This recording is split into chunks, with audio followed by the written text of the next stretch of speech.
A village that moved as one. Morning did not explode into the village. It arrived gently. First, a rooster cut through the darkness, sharp, unapologetic. Then another answered. Mist hung low over the red earth like a thin blanket. Smoke rose from clay kitchens in slow, patient spirals. Women pounded yam in steady rhythm. Thump, thump, thump, like the heartbeat of the land itself. Goats bleated. Chickens scratched. A baby cried and was quickly soothed. Farmers stepped out of their huts carrying hoes across their shoulders. Their movements were unhurried, certain, familiar. The land knew their footsteps. This was not a village that rushed. This was a village that understood balance. Wisdom here was not loud. It did not shout for attention. It passed quietly from elder to youth, from mistake to lesson, from season to season. It breathed. And in the center of that breathing world walked a man who believed he was the only one truly awake.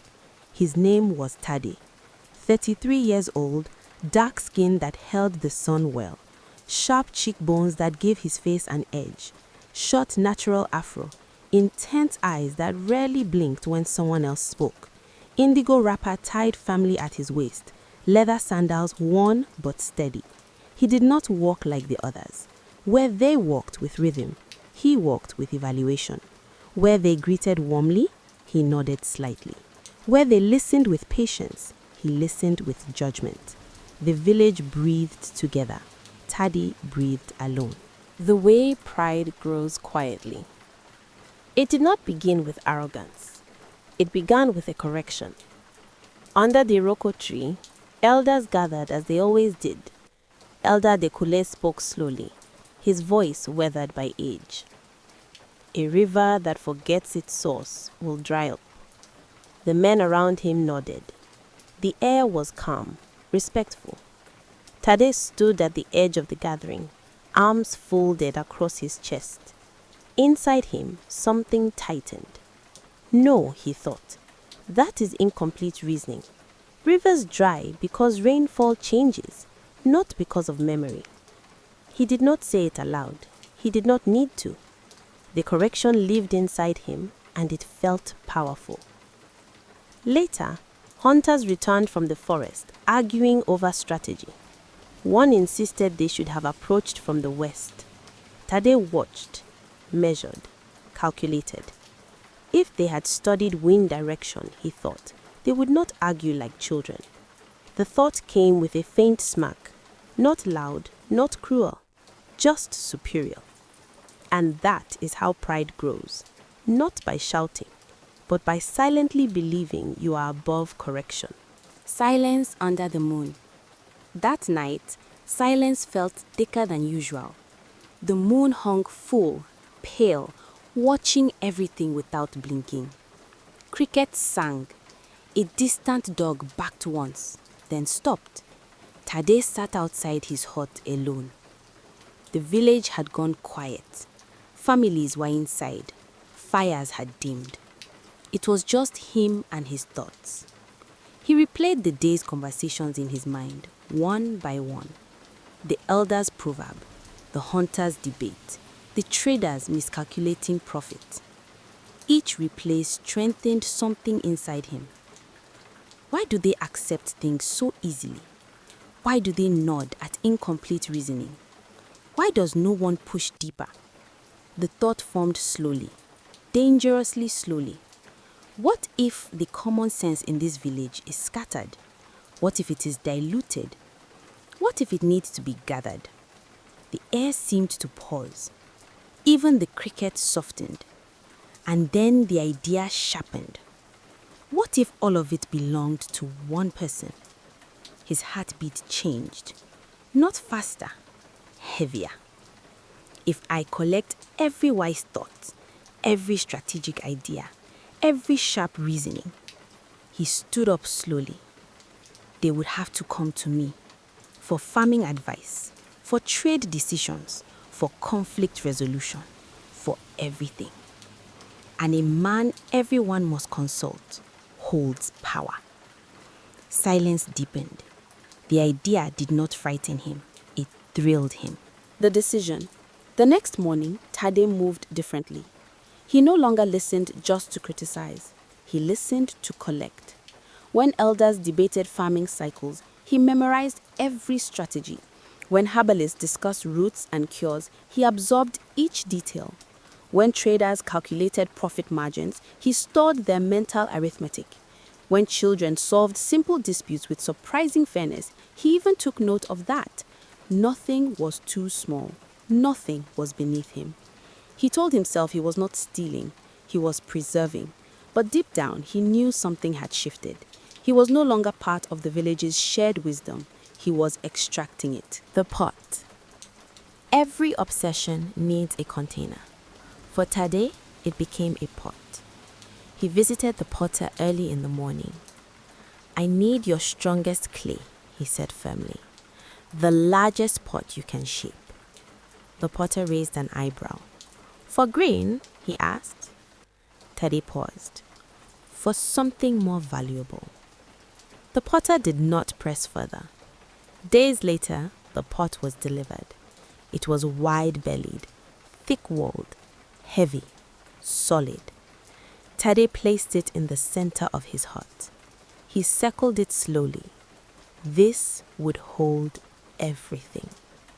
At night, he sat before it. When he mentally defeated an argument, he imagined the idea flowing into the pot. When he corrected someone in his head, he imagined their wisdom transferring to him, then into the pot. Day after day, the belief strengthened. The pot began to feel heavy, not physically, psychologically. He sealed its mouth with thick, dark wax, pressed it firmly. No leaks, no sharing, no accidents. The world's common sense contained. Tension built. Distance followed. It always does. When neighbors approached him for advice, he hesitated, measured his words carefully. Sometimes he withheld small details intentionally. Why give them the complete reasoning, he thought. Let them depend. The village began whispering quietly. He has changed. He watches too much. He smiles differently. But nothing was direct, nothing confrontational, just subtle unease. And Tade felt it. He interpreted it as envy, not warning. A child sees clearly. There was one pair of eyes that saw everything. Akin. 10 years old, quiet, still, observant. He noticed the way his father now guarded the hut, the way the pot sat in the center like a silent guest, the way his father's laughter had become rare. He once stepped closer to the pot. Tade's voice cut sharply through the air. "Do not touch that." The sharpness lingered. Akin stepped back slowly. He did not argue. He did not question. But something in him shifted. Children understand tension even when they cannot name it. And silence in a home speaks loudly. The fear of loss. The more Tade believed the pot held everything, the more fear grew. What if someone steals it? What if someone suspects? What if wisdom leaks out into careless hands? His sleep became lighter. He would wake at night and stare at the sealed wax, still intact, still safe, but not safe enough. It cannot stay here, he decided. It must be hidden. Not buried, someone might dig. Not locked, locks can break. Hidden above reach, above thoughts, above ordinary imagination. His mind searched for the perfect place, and then he remembered. The tallest silk cotton tree in the forest. Massive, ancient, untouched. No one climbed it. No one dared. If the pot rested there, it would be untouchable. The decision formed with force. Tonight. Walking into the forest. Evening fell heavy and orange. The sky burned briefly before fading. Tade lifted the pot. This time, it felt physically heavy. His muscles strained slightly. Good, he thought. Valuable things should weigh something. He wrapped thick rope around it, tight, secure. Behind him, the village moved into evening rhythm. Laughter from a nearby hut, dishes clinking, a baby crying, normal life. He stepped onto the forest path. The air changed immediately, cooler, quieter. The further he walked, the more the village sounds faded. Behind him, at the doorway of the hut, Akin stood, watching, silent, unblinking. Tade did not look back. He believed he was walking toward control, toward elevation, toward greatness.